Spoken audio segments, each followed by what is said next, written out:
coisa. As manifestações de 2013, tá? Que era o Gigante Acordou lá por causa dos 20 centavos, veio do movimento Passe Livre. Teve um gap de manifestação até 2014. Não foi uma atrás da outra. A manifestações de 2013 foram duas gigantes. Pau! Depois acabou. Parou. Né? Aí tinha uma aqui, outra ali pequenininha, Atos, tal. Isso não tem nada a ver com o MBL. Não tem nada a ver com o MBL. MBL surge depois da eleição da Dilma em 2014. Tem nada a ver com o Renan, com o Kim. Nada a ver isso daí. Vai lá, continua. Proposto ali já estava na gaveta já uma constituinte exclusiva, que era golpe de Estado. Não tem outra leitura que se possa fazer daquele negócio, né? Era uma proposta de golpe de Estado, de fato. Viu que opa, não foi pro lado que eu queria, já tirou essa história da Constituinte pra trás, e enfim, o resto, né, muita gente não conhece, virou algo já tradicional da direita, ou na anti-esquerda, como você quiser, né, a coisa da massa estava meio amorfa ainda, né, mas virou algo tradicional ir pra rua protestar, né. No final de 2014, houve a reeleição da Dilma, uma reeleição estranha, mas que era uma eleição que estava ali Dilma e Aécio, né, então era mais do mesmo, né, 2014, ainda o Teatro das Tesouras acontecendo, né, e enfim, em algum momento surge, agora não vou saber exatamente precisar em que momento, mas no final de 2014 surge o MBL, o Movimento Brasil Livre. Nessa época o Kim Kataguiri, ele era um personagem da internet, né? Ele tinha o canal dele, ele fazia alguns hangouts, ele até colava algumas vezes, né? Já tava colando lá com a figura do Olavo, mas era um cara que sempre falou de economia, não falava de outras coisas, não falava de conservadorismo. Porque teve momentos em que ele apareceu o Pânico lá do Emílio Suíta, e ele destaca: eu não sou conservador, eu sou liberal, né? Ele deixou bem claro. Então, a linha dele era o liberalismo. Nessa época, quem criou o MBL, o Movimento Brasil Livre, foi um cara chamado Paulo Batista. Paulo Batista é um cara muito liberal, né? Um cara manja muito economia. Meu Deus do céu, cara. Deixa eu explicar pra você quem era Paulo Batista. Paulo Batista foi um cara que o irmão do Renan, tá? Fez campanha para ele ser deputado estadual, isso sei lá em que ano, acho que foi para 2014. Tem nada a ver com o MBL, cara. O Alexandre Santos, né, fazia vídeos pro Paulo Batista. O Paulo Batista não tem nada a ver com criação, fundação do MBL, não tem nada a ver. Tem nada a ver. E o Kim Kataguiri nessa época tava fazendo campanha na internet pra um outro cara, pra um concorrente. Tem nada a ver. Vai lá, continua. Porém, é um cara que é um cara conservador. É um cara do nosso time, né? Eu gosto filho de pastor, evangélico, cristão. Exatamente, um cara cristão, um cara conservador. Ele acho que ele não é pastor, mas ele fala na igreja dele. Então, enfim. Não, o pai dele era pastor. O pai dele é pastor. Acho que o pai dele é pastor, exatamente, né? E aí o MBL surgiu nesse ambiente, né? Com o Paulo Batista. E tava muito bem, né? Obviamente o Paulo Batista, né, começou a angariar outras pessoas dentro do MBL. O MBL começou a crescer, né? Teve ele cresceu bastante no Nordeste também, eu lembro dessa época, né? O MBL do Nordeste cresceu. Em algum momento, Nossa, e aí eu não me lembro, eu vou dizer pra você que eu não me lembro da explicação, mas o Paulo Batista ele foi retirado pelo Renan Santos, e o Renan Santos e o Kim Kataguiri tomaram o MBL. Pausa. Você tá viajando. Ele faz um trabalho. Pausa! Não tem nada a ver isso daí, velho. Tem nada a ver isso daí. Você tá inventando isso. Você está inventando. Deixa eu te falar uma coisa. O MBL surgiu com o Renan. Eu nem conheci o Renan nessa época, tá? Isso aqui é história que eu sei, inclusive isso está no livro, né, do MBL. Alguém marcou uma manifestação na Paulista, alguém fez uma página no Facebook marcando uma manifestação na Paulista, e aí o Renan percebeu isso logo depois que a Dilma foi eleita, que a manifestação não tinha dono, que ninguém avisou a polícia, que ninguém tinha feito como deveria ser feito. Aí o Renan Santos foi lá e pegou a manifestação e colocou o nome dele, tá? Então não tem nada a ver com o que você tá falando, cara. Você só inventou isso daí. Continua. Fazer um trabalho na periferia para ensinar jovens como criar pequenos negócios e lutar contra a força do Estado, ensinando sobre teoria de mercado, ensinando jovens o porquê que a economia liberal era tão boa. Só que o Paulo Batista fazia campanha pró-vida. E aí isso foi inadmissível pro Renan Santos e pro Kim Kataguiri. E essa foi uma das maiores tretas deles com a gente. Nossa, lá cara, em 2015. Ele só inventou isso. Você tirou da sua bunda isso. Você só inventou isso. Vai lá. Porque nós queríamos falar do Foro de São Paulo e da agenda pró-vida nos caminhões, das manifestações. Eu estive, por exemplo, junto com outras pessoas, à frente da primeira manifestação do MBL no Rio de Janeiro, dia 12 de março, 12 ou 15. Não lembro se foi 12 ou 15 de março de 2015. 15 de março. 15, né? Então, 15 de março de 2015, eu estava no caminhão, foi de lá que eu soltei o grito que depois espalhou pelo Brasil inteiro: a nossa bandeira nossa bandeira jamais será vermelha, e eu vim de graça. Eu falei, pessoal, tô vindo lá de Moagudo, Nova. Eu gosto muito desse. É tipo Forrest Gump, tá ligado? Vocês já assistiram Forrest Gump? Ele tá contando uma história e fala: ai não, merda acontece, aí o adesivo inteiro, shit happens. Você realmente acha que o Alan dos Santos criou o grito: nossa bandeira jamais será vermelha?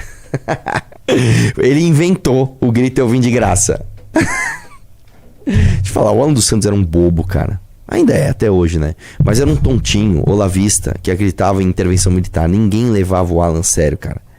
Ele era um bestinha ali que, tipo, né? Coitado, né? Vai lá. Iguaçu, eu morava em Comendador Soares, Nova Iguaçu, conhecido como Morro Agudo. E eu falei, ó, eu vim de graça. Aí quem mais veio de graça? Aí a gente gritou e ficou aqui, o Brasil inteiro gritando, eu vim de graça e a nossa bandeira jamais será vermelha. Tá bom. Vai. E aí, nessas manifestações, quem era aluno do Olavo estava proibido de participar depois dessa primeira manifestação, porque a gente falava do Foro de São Paulo e da Agenda Pro Vida. E isso foi inadmissível, inclusive, essa Agenda Pro Vida do Paulo, que não é o Paulo Figueiredo, tá, pessoal? Paulo Batista. Ele, sim, fundador do MBL, foi retirado pelo Renan Santos e pelo Kim Kataguiri, sobretudo pelo... Vou falar uma coisa, se o Paulo Batista é o verdadeiro doador, fundador do MBL, assim como vocês disseram que o Alexandre Frota era, por que então ele não brigou pela marca? Ou então mais, se ele era o verdadeiro fundador, se ele era uma pessoa que tinha legitimidade, né, da liderança daquelas pessoas, por que ele não fundou outro movimento então?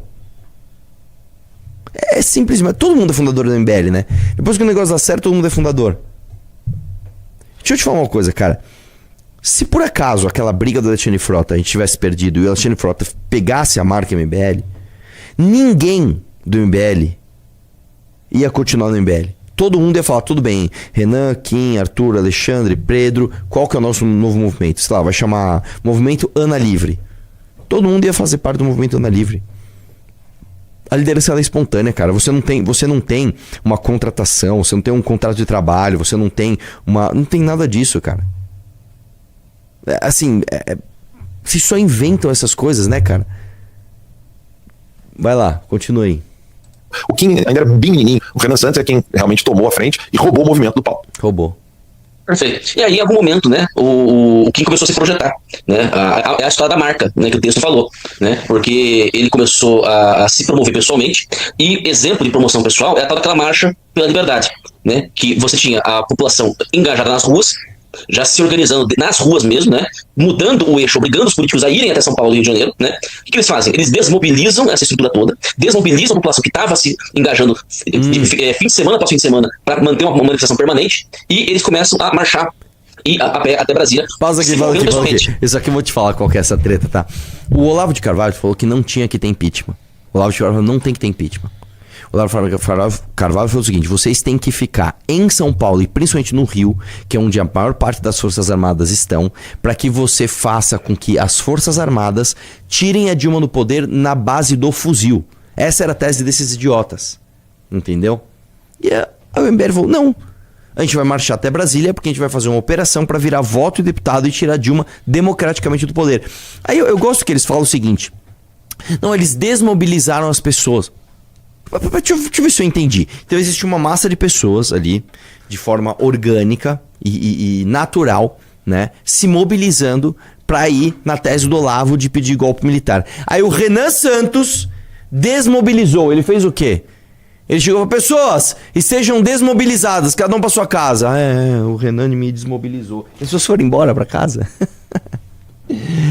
Cara, se você, Alan, foi o fundador do grito "minha bandeira jamais será vermelha", eu vim de graça. Essas pessoas estavam se mobilizando. Quem é Renan Santos na fila do pão, irmão? Por que você não continuou? Você tinha o Paulo Batista, o grande líder, né? Por que vocês não fizeram o movimento de vocês e conseguiram impeachment? Aliás, conseguiram a intervenção militar lá em 2014, 2015? Por que vocês não fizeram isso?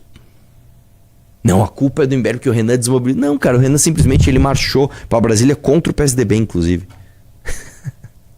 Né? Pra quem não sabe, o PSDB não queria protocolar um pedido de impeachment.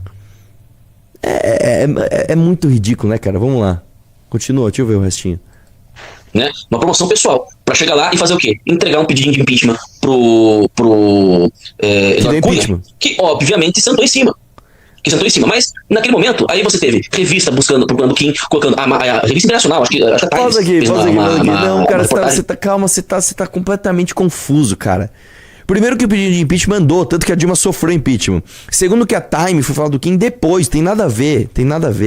A Time fez uma reportagem dos não sei se foi Time ou Forbes, acho que foi a Time, né? Dos jovens mais influentes under Forbes Under 30. Forbes Under 30, é tipo das pessoas mais influentes abaixo dos 30 anos, né? Se não me engano tinha Felipe Neto também, tinha um monte de pessoas. Então você tá todo confuso aí, cara. Você não tá sabendo nem colocar as coisas nas datas corretas. Deixa eu ver o finalzinho. Valeu a pena ver esse vídeo, eu gostei.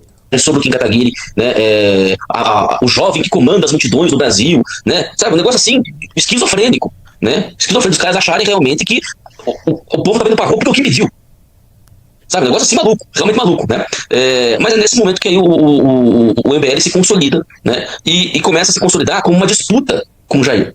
E eles não, em momento algum, Que Jair, fera, pausa essa aqui. mentalidade de... Que Jair? O Jair nem existia essa época. O Jair era um deputado corporativista, tá? Que não fez absolutamente nada pelo impeachment. Ele nem fez nada pelo impeachment, como também não fez nada pela articulação olavista de ter um golpe de Estado. Ele não fez nada. Nada. O Jair Bolsonaro não fez nada. Me mostra um vídeo aí contundente do Jair Bolsonaro na época do impeachment. Me mostra aí, ele não fez nada, cara. Nada. Sabe o que ele fez? Ele apareceu na fotinho lá com o Eduardo lá pra fazer o izinho de impeachment junto com o Eduardo Cunha, né? Foi isso. E aí o Eduardo Bolsonaro, quando viu o acampamento, ouviu a marcha, alguma coisa assim, falou: se vocês quiserem dormir no apartamento funcional, dorme lá. Inclusive o Riso dormiu na mesma cama que o Eduardo, né? Que era um idiota também, não tá fazendo porra nenhuma. Vamos lá. Nós somos a verdadeira direita. E o Jair Bolsonaro tá roubando nosso protagonismo. Se instalou no MBL de um modo que até hoje não saiu. Não vai sair nunca, porque é do caráter deles. Até hoje, o Kim quer, porque quer. O Kim Kataguiri, o Renan Santos, eles querem. O sonho deles é que o partido deles, o Missão, etc., né, seja o partido da direita do Brasil. Quem é antigo, Pausa. o Assis, o pessoal que que tá grande aqui. denúncia, cara. Você realmente acha que... Cara, você surpreendeu muita gente. Vocês querem que a Missão seja a direita brasileira? Nossa, cara. Pô, como é que você revela uma coisa dessa sobre a gente, velho? Nossa, que coisa ridícula, né, cara? E aí, o que tá acontecendo?